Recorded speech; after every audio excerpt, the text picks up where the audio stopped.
Hi everybody. Today we're trying something a little bit different. I'm trying to do a voiceover.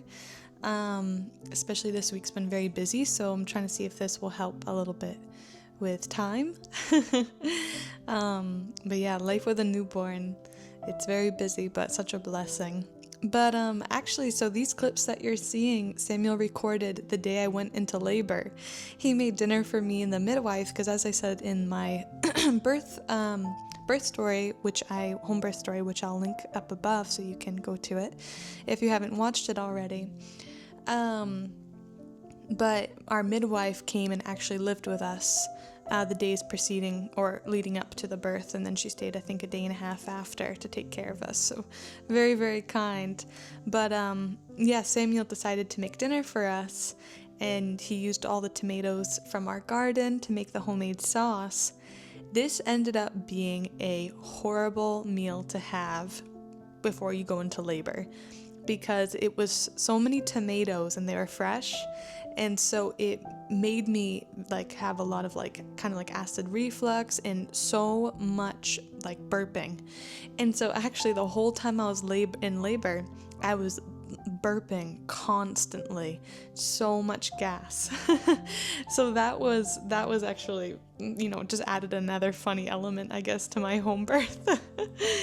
But yeah, Samuel here is cooking, and there's actually a part I'll leave in a little bit, you'll see, where I tell Samuel, I ask him if we can go for a walk soon. Samuel, do you want to go for a walk? Do you want to go for a walk now, actually, because if we go after I eat, then... And that walk, we walked very fast up and down the driveway. I came back, did some stretches, and did that one squat, and then my water broke.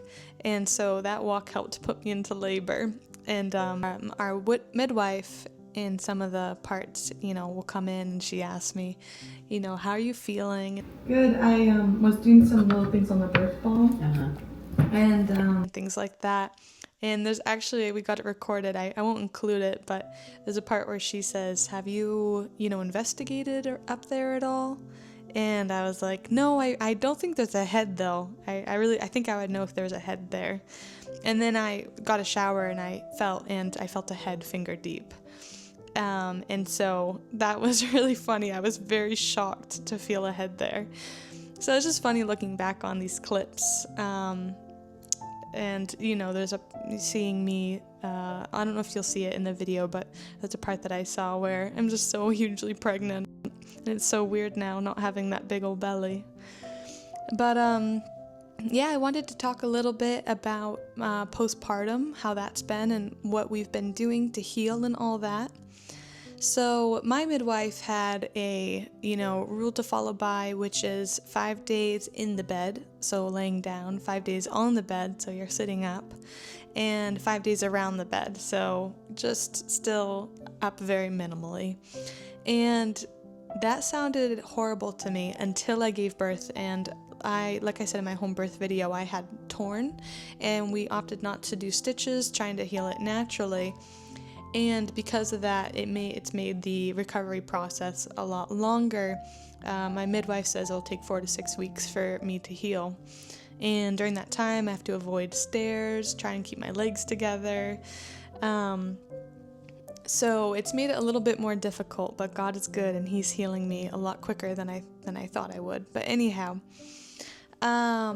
so today I'm a little over 2 weeks postpartum.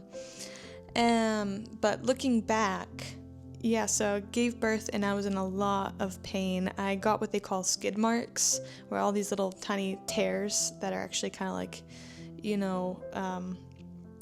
yeah, and so I got those little tiny tears, and then I had an actual tear. And so it made using the bathroom very, very painful for me. Even when using the peri bottle and spraying it and stuff. But I remember that first time I prayed and I was like, Lord, you gotta help me because this pain is so bad. And I was scared to use the bathroom. I was wanting not to. But God really came through, and just all my prayers during that time, He just answered. And so very quickly it became not so bad. And then the breastfeeding process has been very nice until 3 days in, and my milk came in, and that was so painful. I had so much milk, and that was just really painful for me. And that day too, I prayed. I was like, Lord, please, I can't do this. This is so painful. Please. I know I Googled and it said it could take 1 to 2 weeks for your milk to kind of even out a little bit. And I prayed, please let it happen sooner. The next day, everything was back to normal. So God has just been answering all my prayers.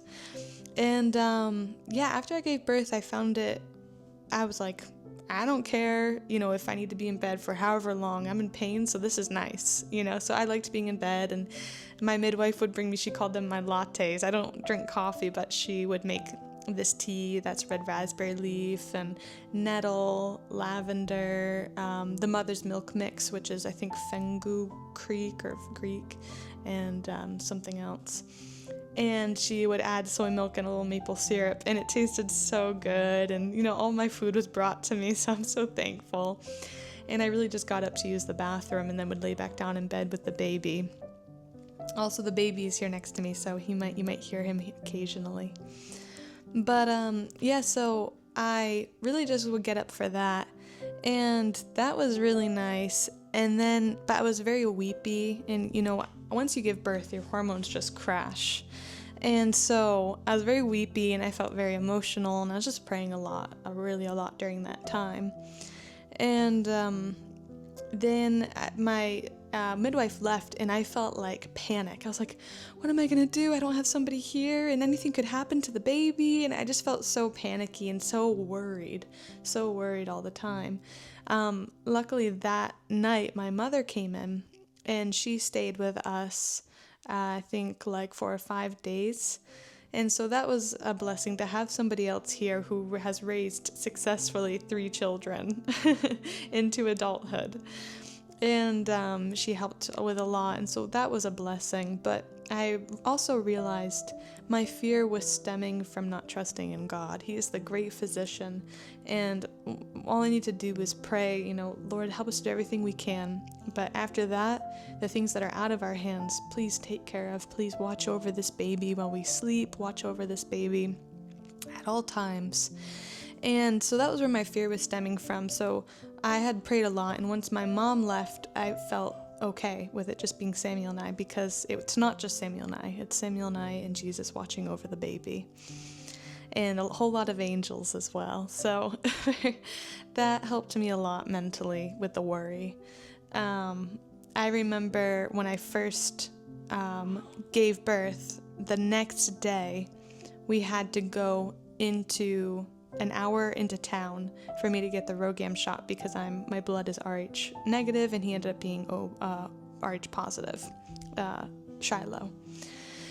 And putting him in that car seat, he's only 2 days old, I can't tell you how it felt. I was so scared. I was so worried. I kept checking his breathing. When we went into the clinic, I put on one of those nursing covers and put him underneath it. I didn't want him to breathe in any of the air, and luckily it was a very small clinic. I didn't let anybody look at him. I was just so filled with fear. But like I said, praying has really helped me, and trusting in God and that faith.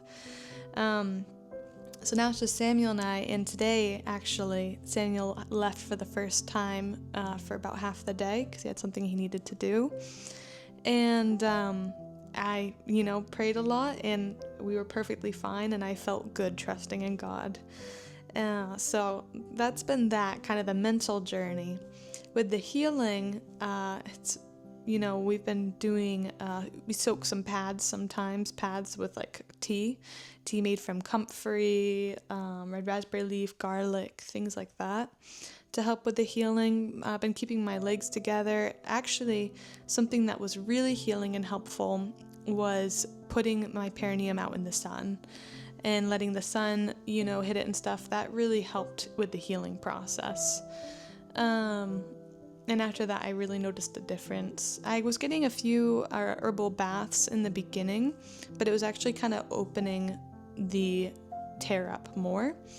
And so I haven't been doing that as much anymore. Just spraying, using the peri bottle, filling that with tea, and spraying that way.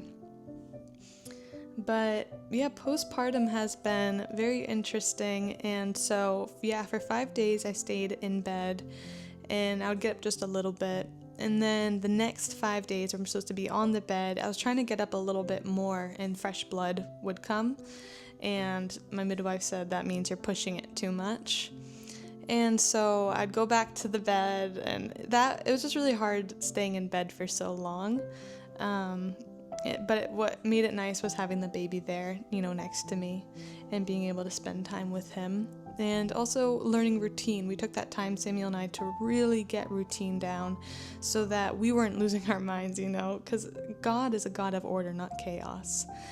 And so, we had a set bedtime, we had a set wake-up time, and, we did everything we could before that last nursing, before we put him in the bassinet. And then, we'd get everything done that we could. And then we started going to bed earlier and earlier. We're now going to bed at 8 p.m., so we start getting him ready for bed by 7:15. And, do that last nursing, and then we're in bed by 8. And that's been helping a lot too, because the hormones to help you sleep are the strongest early in the night. And so he usually goes the first 4 hours at night, and we are able to get 4 hours early on. So even if we don't sleep the rest of the night, we got those 4 hours early, and so we're doing a lot better. But he has been sleeping really well, so he does 4 hours, and then he usually does 3 hours and 3 hours, or 3 hours and 2 hours. And then throughout the day, he's pretty much on he feeds pretty much every 2 hours. So yeah, that really has helped. And having Samuel, having my husband here while postpartum, having him here for 2 weeks now, he starts work on Monday. But having him here has been such a blessing, because I've been able to figure out schedule with Shiloh. I've been able to, get organized. And, I'm very thankful for my husband. And at night, he helps so much. And once he goes back to work, I'm really going to start taking care of Shiloh fully at night, because he's working. I can nap when Shiloh naps. But having him, usually Samuel changes the diaper, and then I nurse, and then we take turns burping. We didn't plan it out. We didn't say, you do this, I do that. It just kind of happened that way, and I'm so thankful, because, when there's times where I'm falling asleep and I can't keep my eyes open, then he takes over. And there's times when he is just can't, he's like, hi, Emmeline, I'm so tired, then I take over. So, during those first 2 weeks where you're trying to figure everything out and everything feels so new, that really has been a blessing. So I know when he goes back to work, it's going to be a curve trying to figure out, how do I do house chores? How do I live while having a newborn? How do I cook? But at least we have a routine down now, and I'm starting to figure it out as I slowly am moving more. So now I'm 2 weeks and 2 days, I think, postpartum. And you'll see in these last clips, this is me 2 weeks postpartum. I'm getting back in the kitchen, cooking a light little soup for us to eat at night. I'm feeling a lot better. If I stand for too long, I still get a little bit of pain. I haven't had any fresh blood, so I'm very thankful for that. Just drinking tons and tons of water, eating very nutritious things, learning what is hurting Shiloh's stomach and what's not. So far, we've deduced tomatoes are a no-go, cabbage, or at least kimchi. I ate kimchi and that did not sit well with him. Onions might be a no-go. Full-fat coconut milk maybe is a no-go. We're still trying to figure that one out. I don't eat eggs. I accidentally ate some eggs that were in something, and that really bothered him. But we're plant-based, so I don't eat eggs normally. But interesting to know that really caused him some stomach upset. But I've also been learning, if, I make a mistake and I eat something that hurts him, if I put him in that little wrap and wear him around and he's skin to skin, it soothes him a lot, and he's upright, and so the gas comes out naturally, and I can burp him a little bit, as I move around. But yeah, so 2 weeks, 2 days postpartum now, and just recovering well. God has really, really blessed this recovery process. There's times I've been a bit presumptuous. I try to get up too soon and then still pray that God heals me, and to me that's presumption. But the times that I rest and just give it over to God and trust in Him, He's really, really been blessing me so much. And even when I haven't, He's been having mercy on me. So yeah, and breastfeeding is not really painful anymore, so I'm very thankful for that. And just trying to really enjoy these times with Shiloh as a newborn, and I'm just so excited, as I talked about in the home birth video, to raise him up in the fear and love of God. But I'm so excited to have our family be a missionary family and for him to love and serve God. And I'm so excited to start teaching him things. I'm teaching him things now even. We're teaching him God is a God of order and, just things like that. So it's really a blessing, and we really love Shiloh. We're so thankful. And thank you guys so much for watching. Thank you for watching the home birth video, and thank you for following our journey. And I'll keep you guys updated with things. This is my first voiceover video, so it's probably a lot stumbly and not very eloquent, but I hope it's okay. All right, thank you so much, and God bless. Have a happy and lovely Sunday.